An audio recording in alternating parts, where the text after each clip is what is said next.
Everyone, welcome back to Mamta Nepal tutorial. And guys, in this video we're going to solve other MCQs which will be based on biology subject, and all these MCQ will be from 11th and 12th class based. Okay, so let's start with the questions. Question number first.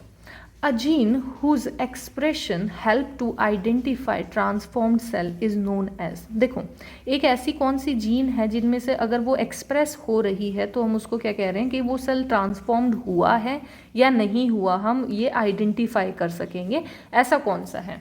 अब देखिए, जो vector होते हैं, vector कौन से होते हैं? जिसके अंदर भी आप अपना एक डिज़ायर्ड जीन, जो आपको जीन एक्सप्रेस करवाना है, वो डिज़ायर्ड जीन जिसके अंदर आप डाल सकते हो और वो आगे जाके एक्सप्रेस करवा दे, उसको हम क्या कहेंगे? वेक्टर कहेंगे। जैसे कि प्लास्मिड एक वेक्टर होता है, this is kind of a circular DNA.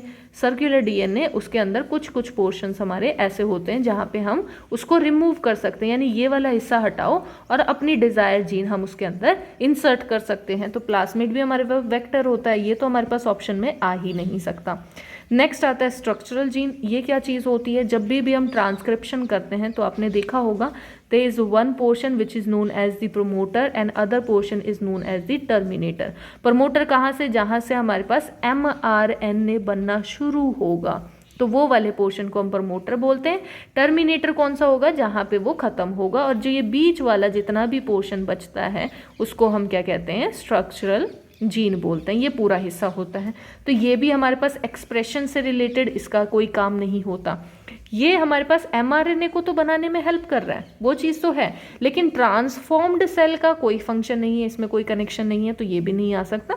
Selectable marker क्या होते हैं? सिलेक्टेबल मार्कर क्या होगा?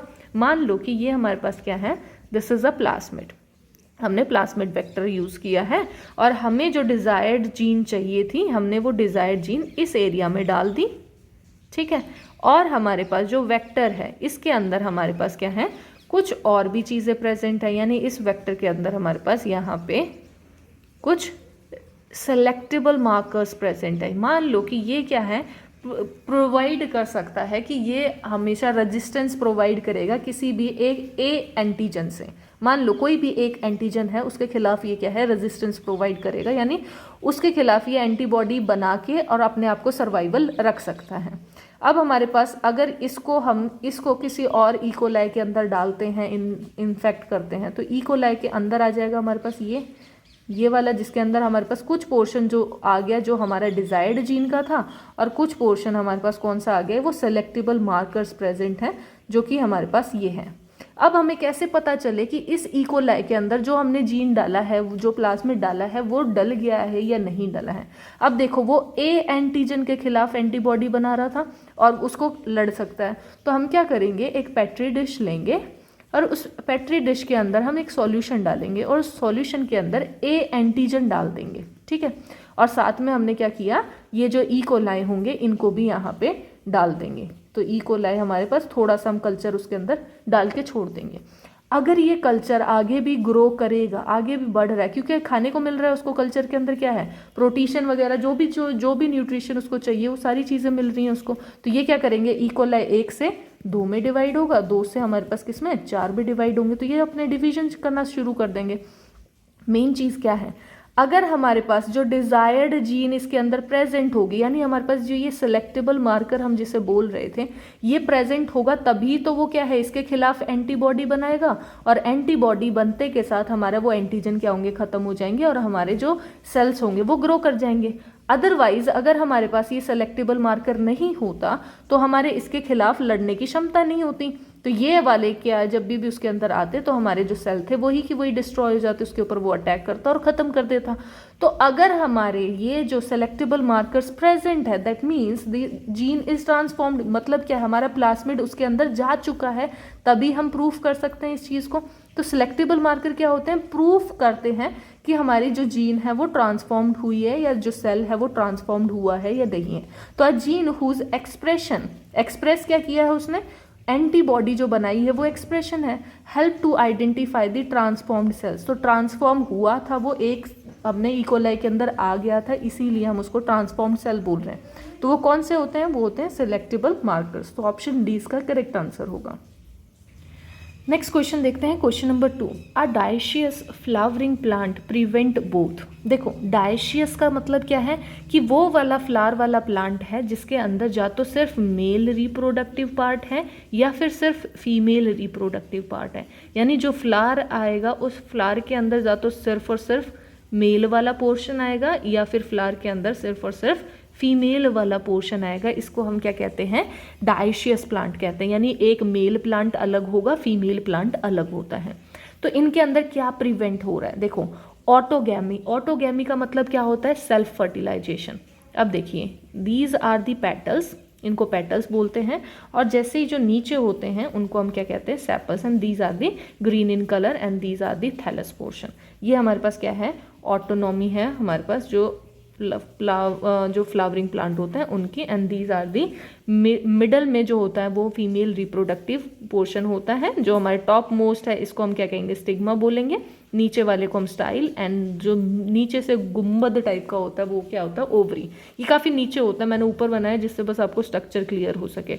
ये हमारे पास साइड साइड से क्या निकलेंगे, हमारे एंथर निकलेंगे। तो ये एंथर होंगे, ये फिलामेंट, और पूरे को हम स्टेमेन बोलते हैं, और फीमेल रिप्रोडक्टिव को हम पिस्टल बोलते हैं।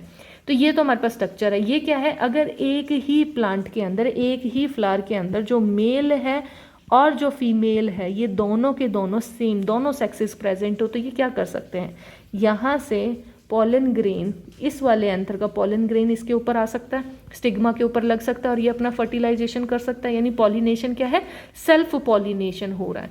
लेकिन एक प्लांट है, एक फ्लावर है जिसके अंदर फीमेल वाला पोर्शन है ही नहीं, और एक है जिसके अंदर मेल वाला पोर्शन नहीं है, तो सेल्फ फर्टिलाइजेशन वो कहाँ से करेगा, वो कर ही नहीं सकता। उसको दो प्लांट अलग अलग चाहिए, तो ऑटोगैमी तो उसके अंदर हो ही नहीं सकता।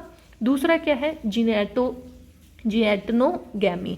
अब ये क्या चीज़ होती है, इसका मतलब क्या होता है कि हमारे पास, ठीक है, इस फ्लावर में से नहीं आ रहा, लेकिन हमारे एक ही प्लांट था, दिस इज द प्लांट, और उसी की एक और टहनी निकली जहाँ पे हमारे पास एक और फ्लावर लगा हुआ था।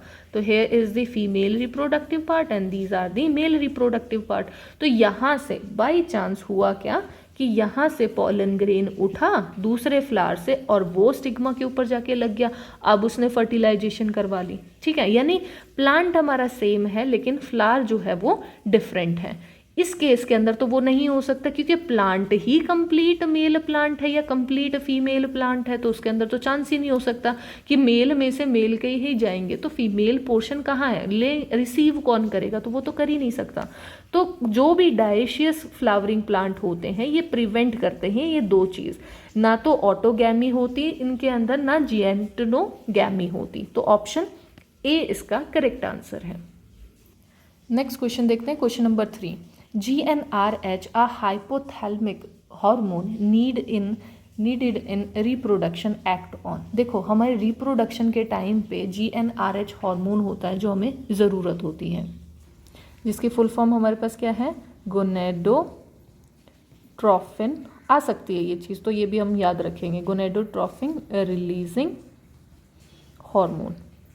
ठीक है, ये हमारे पास हार्मोन होता है जो कि कौन प्रोड्यूस करता है, जो हाइपोथैलेमस हमारे ब्रेन वाले हिस्से में प्रेजेंट होता है, वो हार्मोन रिलीज करता है, needed for reproduction, act on, किसके ऊपर वो एक्ट करता है। तो देखिए हमारे पास क्या चीज़ हो रही है, सबसे पहले हमारे पास क्या आ जाएगा, हाइपोथैलेमस आएगा, जो ब्रेन वाला हिस्सा है वहाँ से वो क्या है प्रोड्यूस हुआ, क्या प्रोड्यूस हुआ, GnRH हार्मोन प्रोड्यूस हो गया। ये कहाँ पे जाता है, ये जाता है एंटीरियर पिट्यूटरी के पास। ठीक है, अब एंटीरियर पिट्यूटरी को ये स्टिमुलेट करता है so that anterior pituitary will produce LH hormone as well as FSH hormones. तो दो हार्मोन्स ये रिलीज करे एंटीरियर पिट्यूटरी, इसलिए हाइपोथैलेमस उसको स्टिमुलेट करने के लिए GnRH हार्मोन को डालता है। अब ये क्या करता है, ये क्या काम करेगा, ये दोनों के अंदर जाएगा, मेल बॉडी के अंदर भी, these are the male body, और मेल के अंदर भी हमारे पास कौन सा होता है, टेस्टिस के अंदर जाएगा, और फीमेल के अंदर वो कहाँ पे जाएगा, ओवरी के अंदर जाएगा। तो ये ओवरी के पास जाएंगे और वहाँ पे उसको स्टिमुलेट करेंगे, तो ये टेस्टिस को स्टिमुलेट करेंगे दोनों मिलके, और क्या बनाएंगे, टेस्टोस्टेरोन बना देंगे। तो ये टेस्टोस्टेरोन बन गया हमारे यहाँ से। और ये अगर फीमेल बॉडी में ओवरी के पास जाते हैं तो ये क्या बना देंगे, प्रोजेस्टेरोन बना देंगे। तो ये क्या प्रोड्यूस कर रहे हैं, हमारे पास सेक्स हॉर्मोन्स प्रोड्यूस कर रहे हैं। What are these are sex hormones. तो सेक्स हॉर्मोन्स प्रोड्यूस कर रहे हैं। मेन चीज़ क्या है, हाइपोथैलेमस से जब GnRH बना उसके बाद हमारे पास ये हॉर्मोन्स प्रोड्यूस हुए, और इन हॉर्मोन्स की ज़रूरत किसे थी, हमारे फर्टिलाइजेशन या रिप्रोडक्शन के अंदर हमें ज़रूरत थी। तो किसके ऊपर ये काम कर रहा है, ये वाला जो हार्मोन होता है वो डायरेक्टली एंटीरियर पिट्यूटरी जो ग्लैंड है उसको जाएगा, स्टिमुलेट करेगा। और क्या करेगा स्टिमुलेट, कि सिक्रीट करो LH एंड FSH हार्मोन। तो वो उसने स्टिमुलेट किया, LH और FSH हार्मोन्स उसने रिलीज कर दिए, जो कि जाके सीधा का सीधा जा तो टेस्टिस या ओवरी के ऊपर उसने अटैक कर दिया जिस भी बॉडी का था, कि अब आप क्या करो, हार्मोन्स प्रोड्यूस करना स्टार्ट करो। टेस्टोस्टेरोन मेल बॉडी में बनेगा, अगर फीमेल बॉडी होगी तो प्रोजेस्टेरोन, और यही हमारे पास क्या होगा, आगे जाके रिप्रोडक्शन में हेल्प करेगा। तो ऑप्शन फर्स्ट इसका करेक्ट आंसर है। तो गाइज आई होप आपको ये क्वेश्चंस क्लियर हुए होंगे। अगर आपको कोई भी डाउट है, कोई चीज़ नहीं समझ में आए तो प्लीज़ उसे कमेंट बॉक्स में लिखें। अगर आपको वीडियो अच्छी लगती है तो लाइक करें, सब्सक्राइब करें मेरे चैनल को, और thank you guys for watching this video.